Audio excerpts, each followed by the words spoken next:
Hey, my name is Jen, and I want to welcome you back to the Unwound Being. This is a place where we explore our unconscious patterns so that we can truly step into our best and most expansive life. So, today we're going to be talking about what I find to be an extremely brilliant mechanism that the brain puts into play that kind of gives guardrails to our experience, and it keeps us safe. It makes things efficient by memorizing patterns, things of that nature. And this brilliant tool that I'm talking about will be better known as the ego. And as the title suggests, this is going to be all about how not to kill your ego, how important it is to not kill your ego.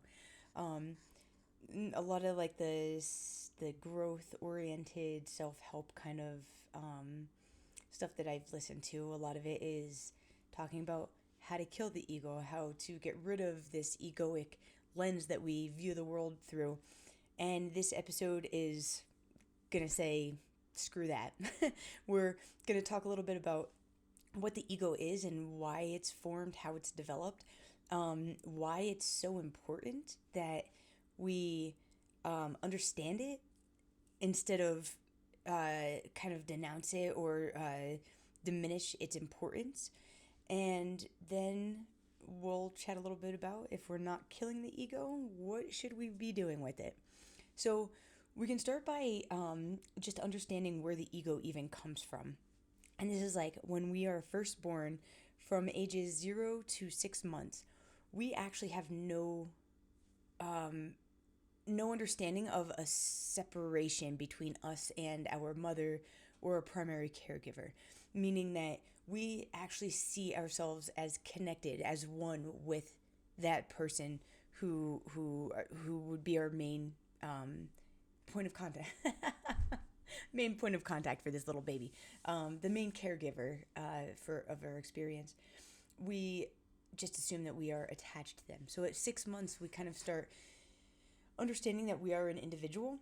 And I guess like the best example of this development is when you look at like a 2-year-old. We say that they're terrible twos, and in reality, they're not really terrible twos. It's a child understanding that they are their own individual being, and so they start pushing the boundaries to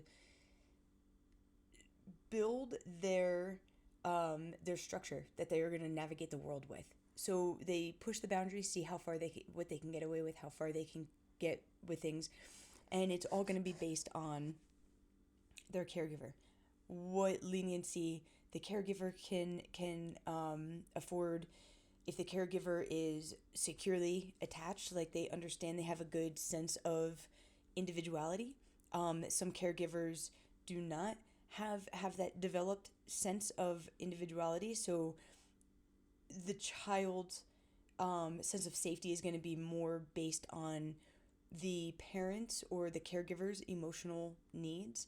I feel like that is possibly the more common instance to these days. I guess I really can't speak for more than my own experience here, but this is when the ego starts developing. And by around 6 years old, we have our self-image. We have the story that we are telling ourselves. And once we hit that age where we're out in the world, our mental constructs that we've built up are now going to be socially reinforced. So this is kind of where our story actually starts taking root and becoming us. We become our story. And we can go through maturation processes on all different levels, right? Obviously, when we go through a growth spurt, that's a physical maturation process. We can go through emotional, spiritual, intellectual, and egoic is another way that we are meant to continue developing. So why I find the ego to be such a fascinating and like a brilliant and way underrated tool is Because when we look at the ego in an unmatured way, right? So, for instance, our sense of safety is built around the environment that we grow up in. As we grow older, our sense of safety and our sense of reality, our sense of ourself, all of this is meant to continue growing and adapting. And this is where the ego comes in.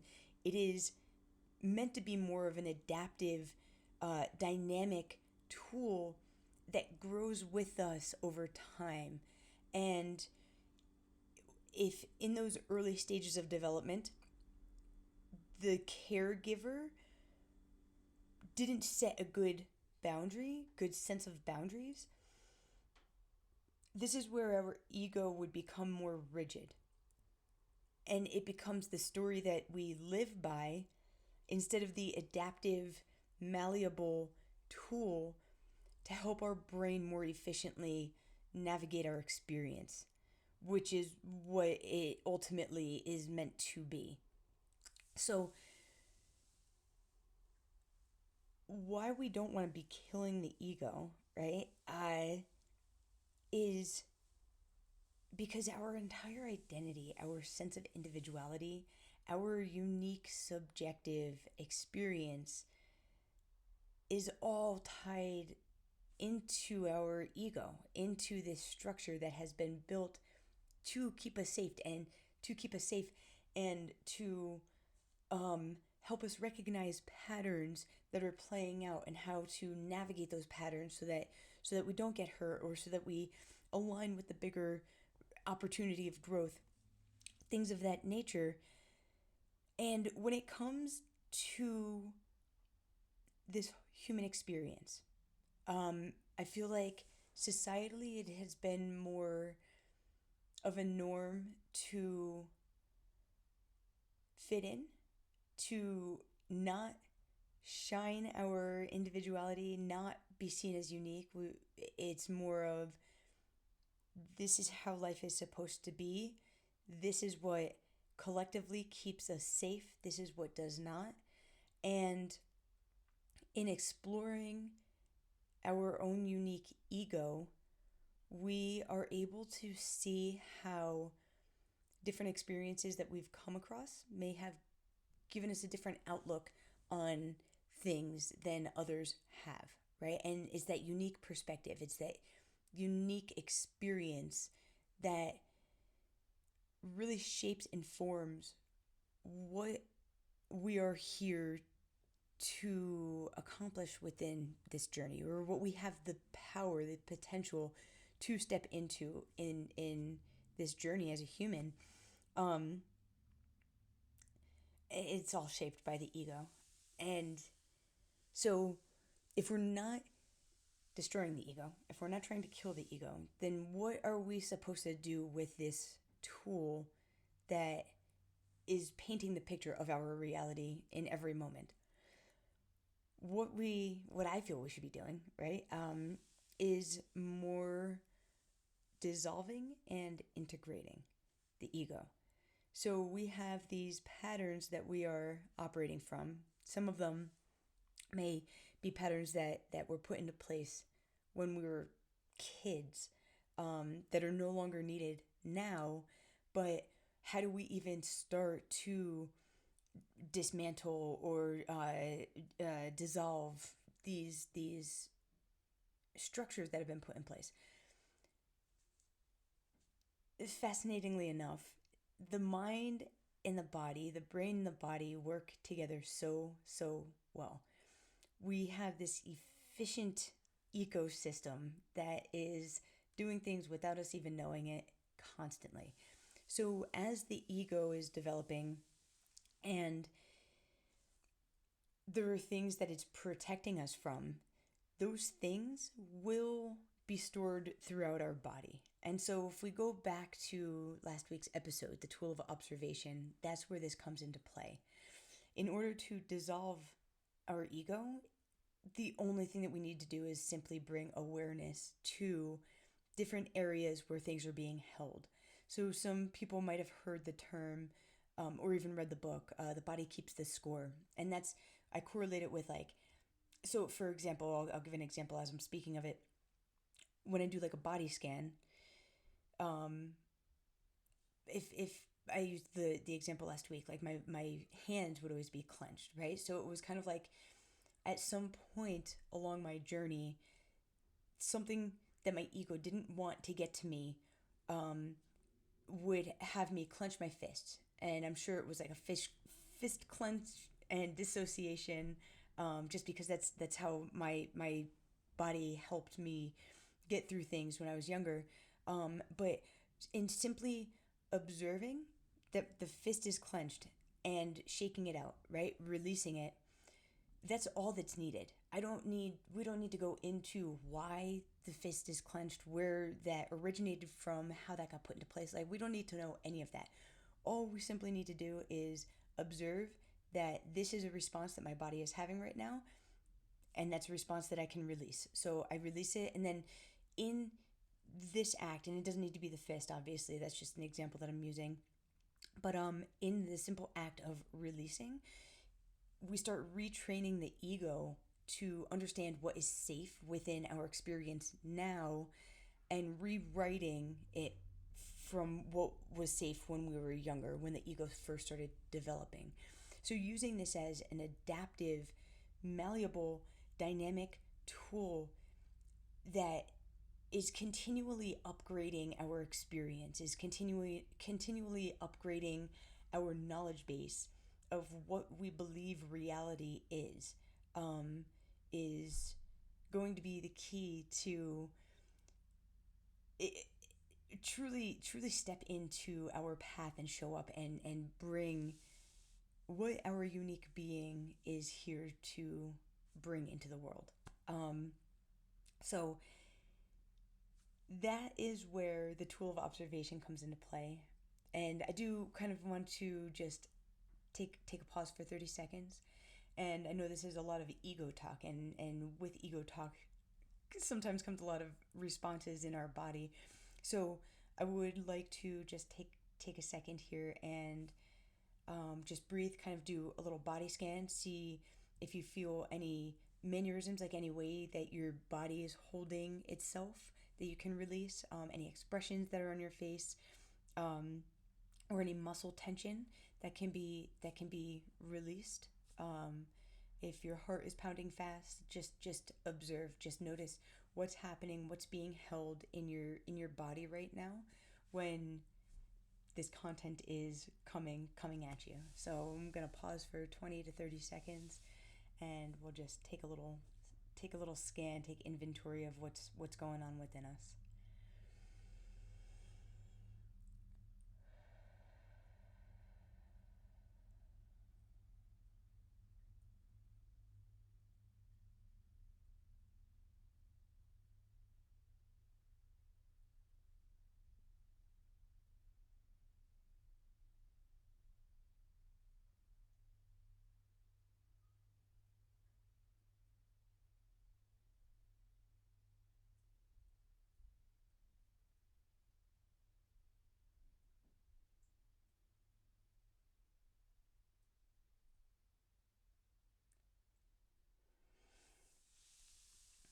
Perfect. Perfect. Thank you for taking that pause with me. It's very appreciated, um, and very important. The taking a moment to observe oneself is the first step in changing everything. Um, it's a very, very powerful thing to do. And hopefully, this episode kind of shared a little bit about why it is so powerful. And just to recap why it's so powerful, is that most of us are operating from an outdated structure of safety that has been put in place. And this structure that I'm referring to is the ego. And there's nothing wrong with the ego. The ego is not bad. It is actually an amazing tool that has kept us safe for a very, very long time. But we run into issues when we operate from the notion that the ego's view of reality is the only reality. When we hold a more rigid outlook of the experience that we're having, as opposed to using the ego as an adaptive tool that updates and recognizes patterns and outlines different structures of safety for us that fit more in this time where we are, as opposed to where we were when they were first formed. So, in observing different unconscious places that we're holding ourselves, different thought patterns that come up. We're focusing on the physical, but this could be emotional things that come up, mental things that come up, anything along those lines. When we're able to just observe and release, that is us training this system this representation that our brain has constructed. We get to update it with newer models, and in observing what our body is doing, that is feedback to the brain that we can settle different aspects of ourselves, and maybe we don't need to hold so tightly to the safety, the perceived structure that kept us safe. I guess that sentence came out wrong. The perceived safety that the structure offers, right? We can update that sense of safety to be more reflective of what we need in this moment. So, thank you so much for hanging with me, and I hope that you enjoyed this content. I know that there were so many different ways that I could break down the topics that were brought up just in this episode alone. So if there is anything else that interested you, or anything that was said that interested you, and you want to share it in the comments, I would love to explore more about what you are all getting out of this, and dive deeper into topics that you would like to see. So most definitely drop a comment. Let me know how you're enjoying the content, if there's anything else that you want to explore deeper. And I hope to see you here next week. There's another really cool topic that we're going to be chatting about when we're interacting with people, and we all have this reality that we're living in that has been defined and created by our mental construct. What happens when we interact with somebody else who has their own construct, as we all do? We all have these mental subjective constructs that we operate from. But what happens when the realities don't match, and how to navigate that in a way that we're able to find the truth, truth being both aspects understood and seen and feeling safe. So that's going to be next week's topic. Really, really excited for it, and I hope to see you back for it. Thank you again for joining, and I will see you next week.